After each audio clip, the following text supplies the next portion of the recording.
Pushpa 2 cinema ఎవరు ఆపుతారో నేను చూస్తా అంటున్నారు రైటర్ చంద్రబోస్.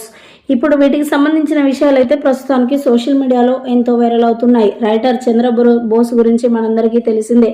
మరి తాను రైటర్గానే కాకుండా గాయకుడుగా కూడా పనిచేస్తున్నాడు. అంటే తన పాటలు పాడడానికి కూడా చాలా మంచి గొంతుతో పాట పాడతారు. అలాంటి రైటర్ చంద్రబోస్ కూడా మరి పుష్ప 2 విషయంలో జోక్యం చేసుకున్నట్లుగా తెలుస్తుంది. మరి తనకు సంబంధించి ఆ ఒక పాట అవకాశం వచ్చింది కావచ్చు. పుష్ప 2లో కూడా తన పాత్ర ఉండబోతుంది. అంటే సినిమా సింగింగ్ పరంగా తన యొక్క మరి టైమింగ్ ఉండబోతుంది అని మరి చంద్రబోస్ ఒకానొక సందర్భంలో చెప్పుకొచ్చినట్లుగా వార్తలు అయితే వినిపిస్తున్నాయి. మరి దానికి సంగీతం వహిస్తున్న చంద్రబోస్ గారు మరి ఈ మాట మాట్లాడడం అందరికీ కూడా షాక్ గురవుతున్నారు.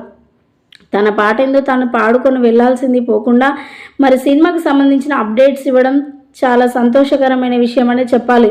మరి పవన్ కళ్యాణ్ అలాగే అల్లు అర్జున్ ఇద్దరు వివాదాస్పదమైన వ్యాఖ్యలతో పుష్ప 2 వాయిదా పడుతుందని ఎంతగానో అనుకున్నారు ఫ్యాన్స్ అయితే. కానీ వాటికి సంబంధించి ఎలాంటి అప్డేట్స్ రావట్లేదు. కానీ పుష్ప 2 త్వరలోనే రిలీజ్ కాబోతుంది. దానికి సంబంధించిన షూటింగ్ మొత్తం కంప్లీట్ అయింది.